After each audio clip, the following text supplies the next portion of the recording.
안녕하세요 여러분.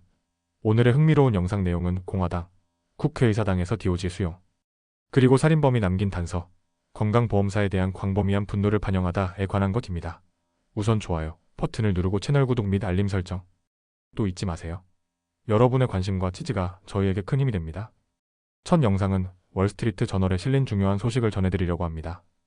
이 기사는 미국 공화당이 새롭게 시작한 정부 효율성부, 즉 DOJ를 중심으로 정부 지출을 대폭 줄이려는 움직임에 대해 다루고 있습니다.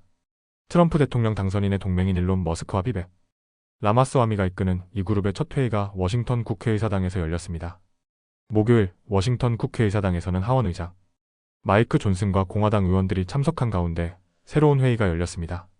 이 회의에는 테슬라와 스페이스X의 CEO이자 세계에서 가장 부유한 사람 중 한 명인 일론 머스크, 그리고 전 공화당 대선 후보인 비백 라마스와미가 참석했습니다. 두 사람은 정부 지출을 줄이고 효율성을 높이는 것을 목표로 하는 DOJ의 공동의장으로 임명되었는데요. 이 회의는 향후 공화당의 지출 감축 전략을 논의하는 중요한 출발점이 되었습니다. DOJ는 정부 효율성부 디파트먼트 오브 거버먼트 이피션시의 약자로 정부의 규모와 지출을 대폭 줄이는 것을 목표로 하는 새로운 외부 자문 그룹입니다. 머스크는 이 자리에서 연방 예산에서 약 2조 달러를 줄일 수 있다고 언급했지만 구체적인 계획이나 일정은 밝히지 않았습니다. 만약 이 목표가 실현된다면 이는 연방 정부 지출의 약 30%에 해당하는 엄청난 금액입니다. 하지만 전문가들은 이 목표가 얼마나 실현 가능할지 의문을 제기하고 있습니다. 회의에서 하원 의장 마이크 존슨은 이렇게 말했습니다. 정부는 너무 많은 일을 하면서도 제대로 된 일은 거의 하지 않습니다. 그의 발언에 공화당 의원들은 깊이 공감하며 DOJ의 활동을 적극 지지했습니다. 한편 머스크는 회의에 자녀를 데리고 나타나며 특유의 여유로운 모습을 보였고 회의 분위기를 한층 부드럽게 만들었습니다. 공화당은 이번 회의를 브레인스토밍 세션으로 묘사하며 앞으로의 작업 방향을 설정하는 데 초점을 맞췄습니다. 주요 목표는 다음과 같습니다.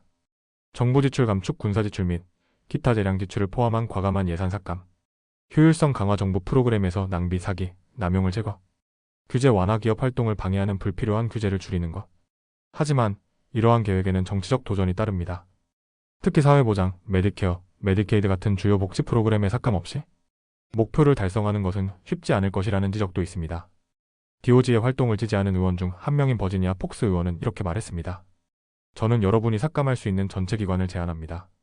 이 발언에 회의장은 박수와 웃음으로 가득 찼다고 합니다. 또한 상원에서는 조니 에른스트 의원이 상원 DOJ 코커스를 설립하며 DOJ의 활동을 적극 지원할 것을 약속했습니다. 머스크와 라마스와미는 단순한 외부 조언자로 끝나지 않고 직접적인 행동 계획을 제안하고 있습니다. 특히 머스크는 정부 효율성을 극대화하기 위한 다양한 아이디어를 공유하며 방위 예산의 낭비를 줄이는 것과 같은 구체적인 목표를 제시했습니다.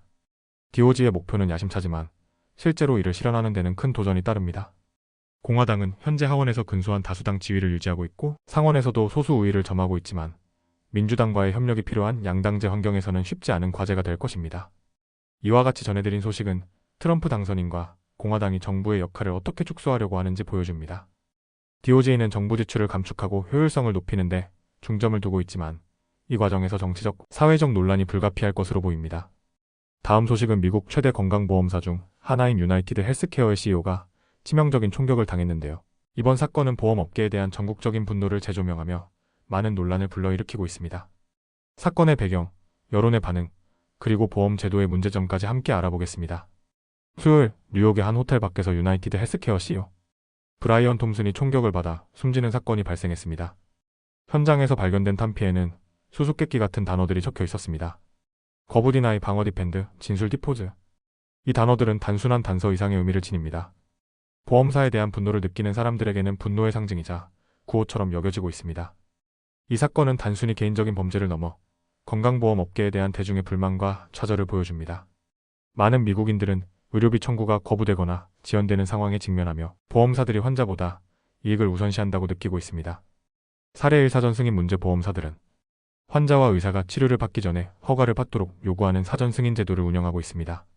미국 의학협회의 조사에 따르면 94%의 의사들이 사전 승인 절차로 인해 환자 치료가 지연되었다고 응답했습니다. 사례 2 거부율 데이터 2022년 데이터를 보면 메더케어 관련 요청 중 약 10%가 거부되었습니다. 유나이티드 헬스케어의 거부율은 7.4%로 중간 수준에 해당합니다. 이 사건 이후 많은 사람들이 온라인에서 톰슨 CEO의 죽음에 동정심을 보이지 않았습니다. 대신 개인적인 경험을 바탕으로 보험사를 탐욕스럽게 묘사하며 비판을 쏟아냈습니다. 소셜미디어 반응한 틱톡. 사용자는 보험사들이 의료를 필요로 하는 사람들에게서 이익을 챙기며 부를 쌓고 있다고 비난했습니다. 또 다른 사용자는 조롱 섞인 메시지로 조문은 네트워크 외부로 간주되어 보장되지 않는다고 비꼬았습니다. 경제적, 사회적 여파. 이 사건은 단순히 감정적 분노에 그치지 않았습니다. 거부, 방어, 진술이라는 문구를 딴 디디디라는 새로운 암호화폐가 출시되기도 했습니다. 사건 이후 이 코인은 빠르게 $200만 달러의 시가총액을 기록하며 사회적 파장을 보여주었습니다. 보험업계의 도전과 변화. 보험사들은 폭력과 위협이 증가하는 상황에 직면해 있습니다. 미국 노동통계국에 따르면 의료 및 사회복지 분야 종사자들이 직장에서 폭력을 경험하는 비율은 다른 산업보다 훨씬 높습니다. 보안 강화 움직임. 많은 보험사들이 현재 보안 절차를 재점검하고 있습니다. 일부 회사는 주요 임원들을 보호하기 위해 추가 비용을 지출하고 새로운 위협 평가 시스템을 도입하고 있습니다. 보험사의 문제점과 개선 방향. 보험업계의 관행은 수년간 비판을 받아왔습니다. 특히 맥킨지 같은 컨설팅 회사가 보험사의 거부, 지연, 방어 전략을 조언했다고 알려지면서 논란이 더 커졌습니다. 이 전략은 소비자들이 보험 청구를 받기 어렵게 만드는데 집중한 것으로 비판받고 있습니다. 이 사건은 단순한 범죄가 아니라 미국 건강보험 제도가 직면한 심각한 문제들을 보여줍니다. 많은 사람들이 치료를 받을 권리를 보장받지 못하는 현실에서 이러한 분노는 더욱 커지고 있습니다. 오늘은 여기까지입니다. 다음 영상에서 더 유익하고 흥미로운 내용으로 찾아뵙겠습니다. 이 영상은 투자 의견이 아닙니다. 매우 고맙습니다.